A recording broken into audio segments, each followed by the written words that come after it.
can't make a determination. And sometimes that takes the pressure off of kids. Like, oh, okay, so it's okay if I didn't like it this time. And it's not like, it doesn't mean that there's anything wrong with me or, there's anything wrong with the food. It just means that my brain needs more time to make a decision. Are meal times a serious struggle? Does your child eat a limited number of foods? Does your child eliminate entire food groups? Are you tired of waiting for them to just grow out of it? Welcome to How to Unpicky Your Picky Eater, where you'll learn strategies to help your picky eater expand their palate. With Christine Marotti-Yoder, a pediatric feeding specialist, speech pathologist, mom of a child with feeding issues, and author of Mealtime Mindset. Let's get started. Here's Christine. Thanks so much, everyone, for joining us. I am here, Christine, to help you make food and meal times as fun and stress-free as humanly possible, while also using food as a tool to help get your kids the nutrients that they really need. Right? So that's kind of the whole reason we even talk about picky eaters, because if people could eat everything they wanted and be healthy, we wouldn't have a problem, right? We'd all eat ice cream all day long. So the topic I'm going to talk about today is basically our palates, which, if you're in a different country and you don't understand how I'm using that word, when we talk about palates, it's like your flavor palette in your mouth, how things taste to you. So, a lot of our parents, why am I talking about that? And how does it relate to what this month's theme is, which is nutrition, right? So a lot of our parents say, well, of course, I know that, healthy foods would be better than what I'm giving them, but they're not going to eat those foods. Oh, hold on. Let me just get my microphone a little bit better here. But they're not going to eat those foods. Like if they were eating it, we wouldn't have a problem, right?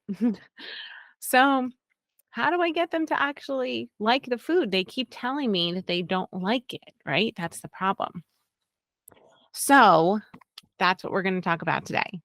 When kids taste a food and they don't like it, why and what do we do?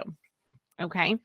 So that's a huge complaint. And that's really one of the first problems parents tell me is of course I want them to eat healthier foods, but they don't like them. They don't think that they taste good. And there's actually a pretty good reason for that. So hopefully today's insights will really help you out. So I'm going to go over 5 tips for how to kind of work through this specific issue. The first one, it might seem like an obvious one to some people. Maybe you've even done this already, but reminding your child that you can't tell what a food looks like, you can't tell what a food tastes like by looking at it. So a lot of kids will look at a food and be like, no, I don't like it. I don't like it. And it's like, well, how do you know if you don't like it if you didn't taste it, right? And a lot of parents will say this to their kids, but that's kind of where it stops. So let's take it one step further. I'm going to give you something specific to say. So, what you can do in that situation, if that sounds like you or your kid, what I want you to do is take it one step further and actually have them use words that are only based on sight. So we can't say that I don't like that flavor, I don't like that taste without tasting it, but we can talk about things that we see. We can talk about the color of the food, the shape of the food, the size of the food. Those are things that our eyes can see, right? Just like our fingers can feel texture, our mouth can taste things like sour and bitter and sweet. But we can't talk about how a food tastes unless you actually taste it. So whenever your kids bring up that they don't like how something tastes and they haven't even tried the food, go back to reminding them about this fact and then shifting them into actually talking about what they can see. And sometimes this is harder than you'd think for our kids. So we do this in our clinic all the time. We start with vision, looking at the food. What do you see? And a lot of times they'll say, it's wet. And it's like, well, you didn't feel it. How do you know it feels wet without looking at it? Like, tell me something that you can see on the food, right? It might be a color of the food. It might be yellow, but there might be little black spots, right? That might be pepper, but that's something we could observe with our eyes. So have them, whenever they do that, go back to what they can see. And if they touch it, same thing. You can't touch a food and tell me what it tastes like, but you can tell me how something feels. It can feel wet, it can feel rough, smooth, bumpy, right? Those are textures that we can feel. It might feel dry. It might feel, like crumbly, like little small pieces of food. Those are things that they can talk about. So encourage them to talk about whatever level that they are at. Okay. So that is strategy number one. Now, number two, a lot of times kids that will actually get to the tasting part will say, well, I don't like how it tastes. Like they'll just take one bite and it doesn't taste good. Now, for this, we want to always reinforce the word yet. You don't like how it tastes yet. Um, because we don't know with tasting it one time if our brain actually likes a food or not. So, you may or may not know this, but you actually have to try a food several different times for your brain to actually make a judgment on if it likes it or if it doesn't like it. And if your child is under 8, it's usually about 10 times. And if they're over 8, it's usually about 20 times. It doesn't get more than that. Like if you're 30, it's not like, 500 times. It doesn't go like that crazy. But the point is, and of course, it's not the exact number for every single person, right? Every human is a little bit different, but use those as ballpark figures with them. They're probably not going to go and research it themselves. So, just explain that as a fact that, you really have to taste something at least 10 or 20 times. And your brain, has to then make its decision about if it likes it or not. And, why is this really important? Well, a lot of kids think that the first time they try something, even adults, we think the first time we try something, if we don't like it then, that means that we don't like it. And that's just not true. Sometimes we have to try something many times before we actually like it. And of course, there are going to be times where you might have tried something 20 times, 40 times, and you still don't like it. For me, that is peanut butter. I have tasted the flavor of peanut butter probably at least 30 times in my life, and every single time I have not liked it. So everyone is not going to like every single food, and that's not what this is about. The point is that we don't want to give up, and we don't want our kids to give up with just trying it once. So we tell them, well, you don't like it yet. Of course, you don't like it yet because you only had it one time. That's not enough times. And I'm not talking about doing like 10 licks in a row. Okay? Because that counts as one time because that was all on the same day. Every day our sensory system changes a little bit. So, I mean, like you got to try it 10 different times. So that might be 10 days in a row, or it might be once a month for 10 months. But the point is, if you try it once, it's not enough. You can't make a determination.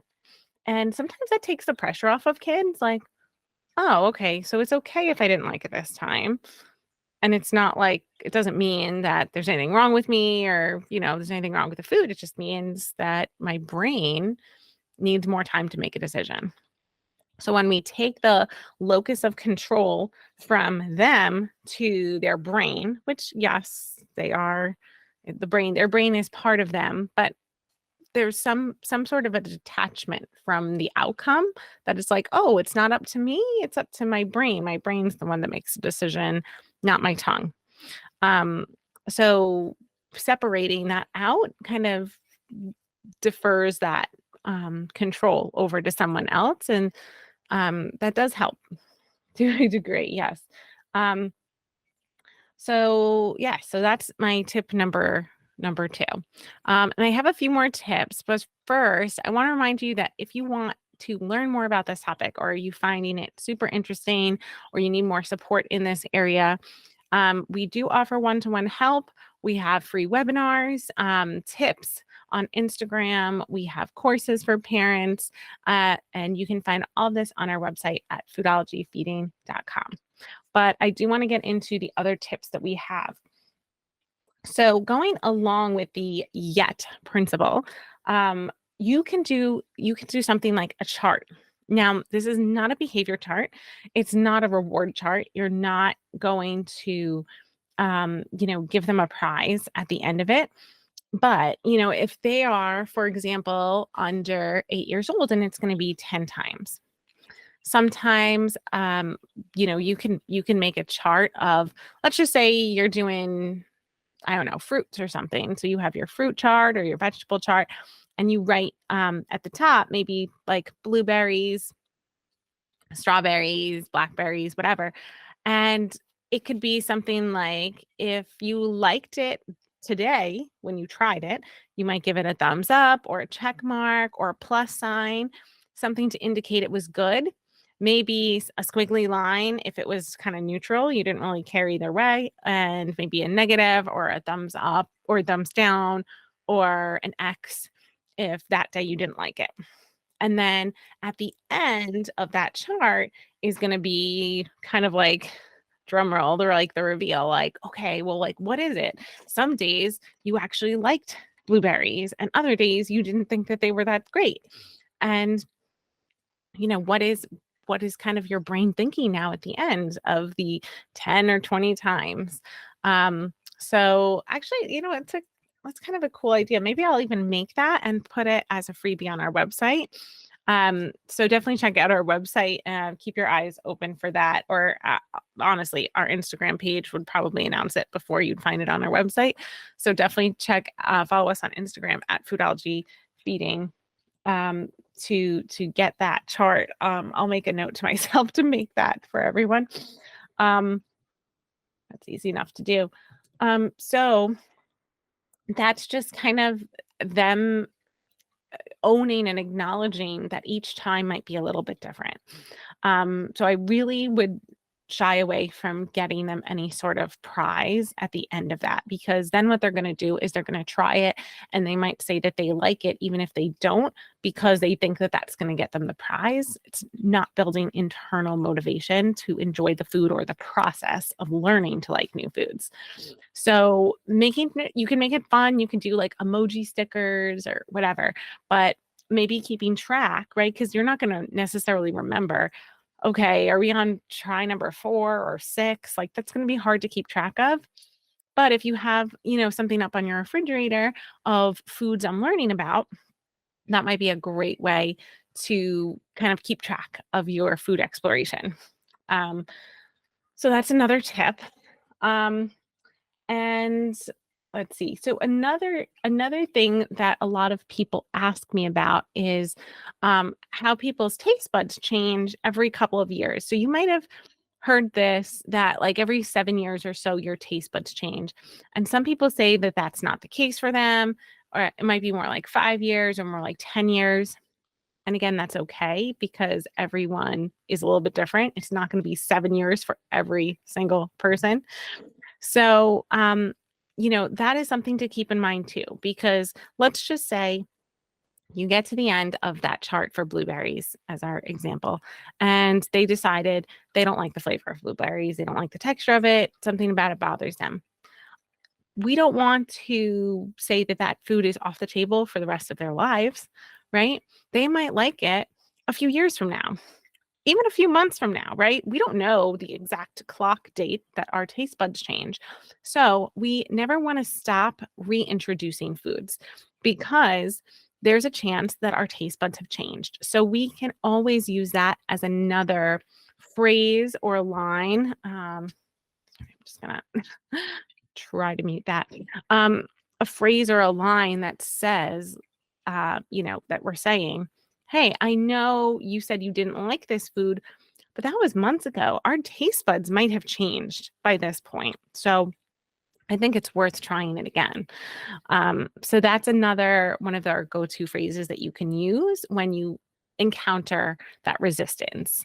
Um, and these things are all, if you think about it, they're all very growth mindset type phrases where we're not like putting any of the food down. It's very much about we're learning and exploring and growing. And it's okay if we don't like it the first time. At some point we might like it. So we're trying to get kids to shift from that like very concrete, like no, to being more open and flexible about food. And you might think that these are the smallest baby steps are not going to make any difference, but the big difference that you're going to see is the compounding effect of all of these small shifts in mindset over time, over every day. All of the things that I talk about with meal prep, with mindset, how we approach the table, words that we use, all of these tiny little shifts add up to these just like gigantic snowball changes that will just, all of a sudden you're going to get on this roll. So don't discount these tiny little steps, and they are all part of our bigger goal and our bigger picture. So I'm about to give my final tip, and I really hope you enjoyed listening to this episode in the podcast. I hope you got a lot of value out of what I'm talking about here. If you did receive value, please take a moment to rate, review, and subscribe to the podcast and our new YouTube channel as well, where you could watch me record this live. It's just another avenue to absorb the information. And when you take that small action, it does actually help other people just like yourself to find us so they can learn and then get the help that they need. So don't forget to visit our website, foodologyfeeding.com, for more support and help on this very important topic of food. So our last tip is, I'm just going to give a quick story to explain this one.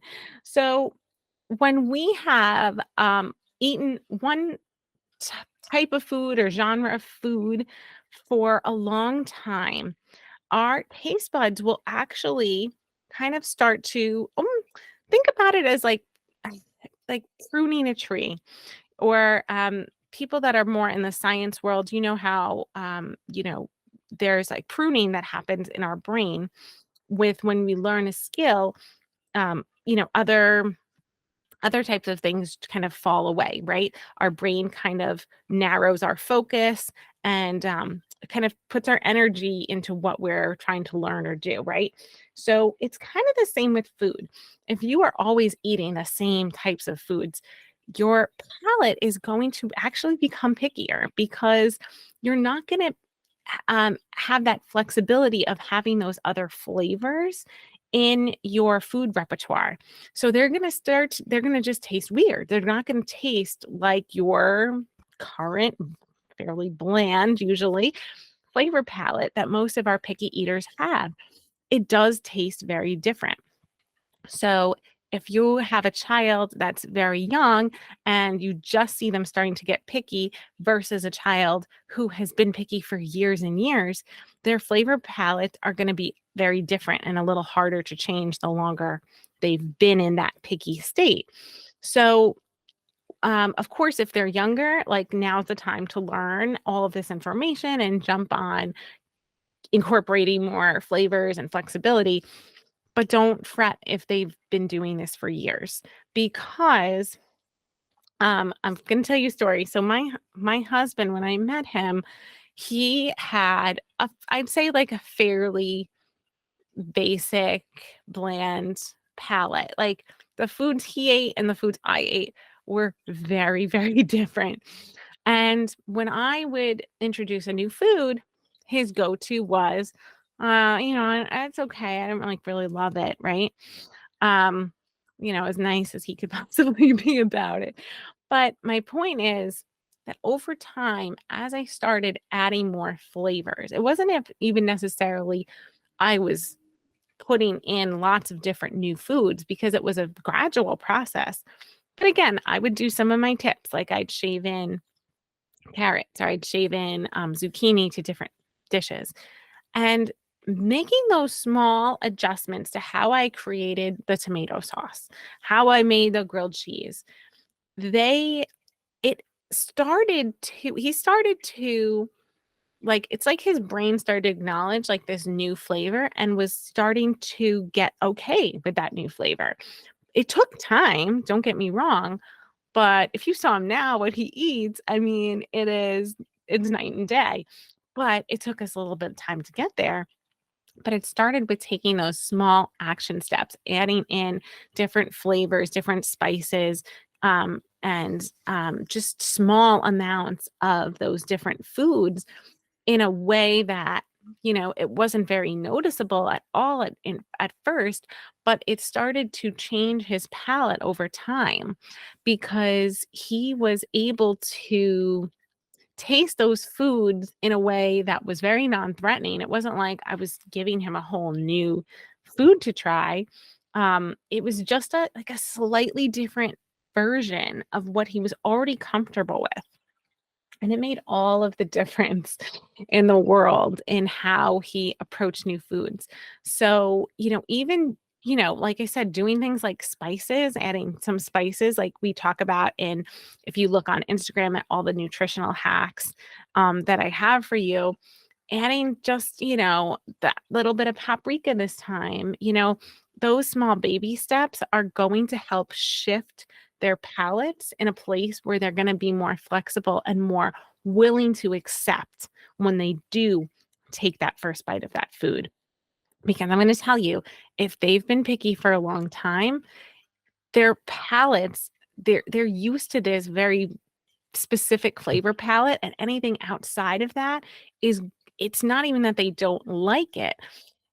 They don't know, but it's a different taste. It tastes different to them, and they assume that different equals bad, and different does not equal bad, right? That's what we teach them, in food school. That's what we teach you guys, how to shift their mindset around, that it's not bad, it's just different, and we might have to get used to it a little bit, but over time, you might grow to love it. So, I really hope that this was so helpful to you guys. I'm going to end with a reminder that you, as a parent, have the power within yourselves to change meal times around. Just take one small step at a time and even one small action every single day to work towards making food fun and stress free. And you will reach your goals if that is what you're motivated to do. So thanks again for joining us, and we will see you again really soon. Thank you for listening to How to Unpicky Your Picky Eater. To learn more about achieving your child's feeding goals, check out Christine's website at foodologyfeeding.com. And be sure to tune in next time to How to Unpicky Your Picky Eater.